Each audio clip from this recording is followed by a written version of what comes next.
Hello everyone, this is video 2-11 to be watched the weekend of Friday, October 14th. And the homework that corresponds to this video is going to be page 17, the whole thing, all of it. And, okay, so example number 1. If f of x equals x to the 5th and g of x equals 3x to the 2nd minus 8, what is f composed with g of x? Okay, now off to the side, guys, I'm going to do a chart, and this is an in and out chart. And what I'm going to put here is the inside function, and here I'm going to put the outside function of this composition. So if I go back over to the problem, and the reason that we're going to do this chart is because below we're going to decompose functions. Here we are composing two functions. In a moment we're going to decompose them, and the way I want you to decompose them is by using a chart like this. And the reason we're doing this whole thing is for something called the chain rule, which you're going to learn tomorrow.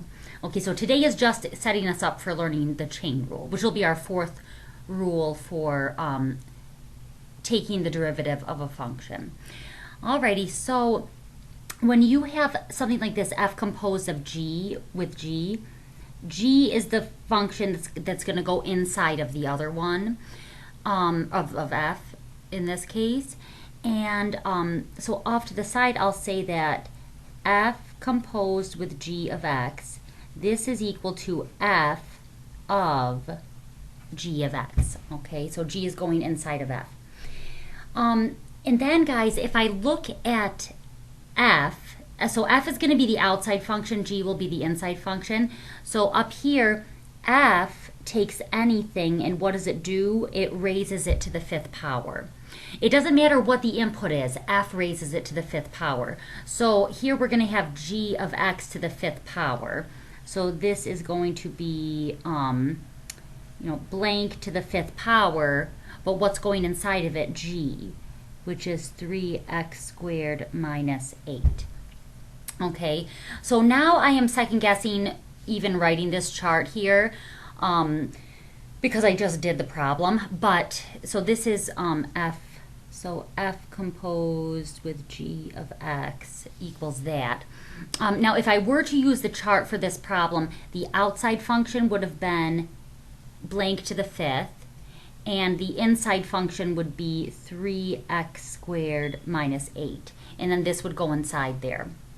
Okay, so yeah, let's just move on. So example number 2, the function below can be represented as a composition of other functions. Use a table to decompose the function.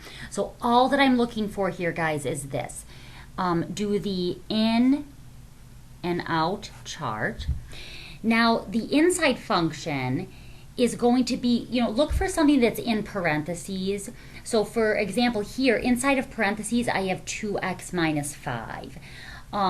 So if my inside function is 2x minus 5, what is the outside function? So you look for what is this inside of? It's inside of parentheses to the 3rd.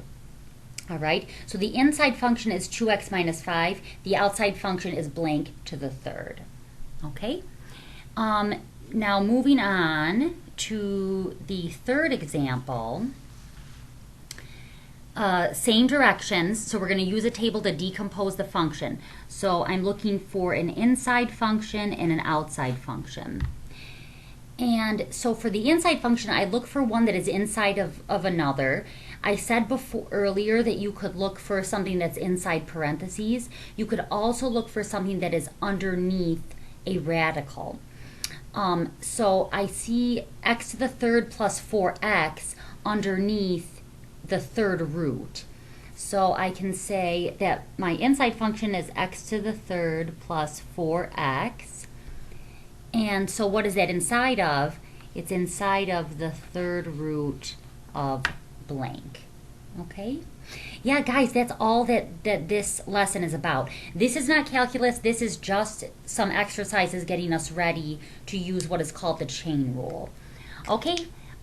So the homework, just to reiterate, is page 17, the whole thing, and I will see you soon. Bye-bye.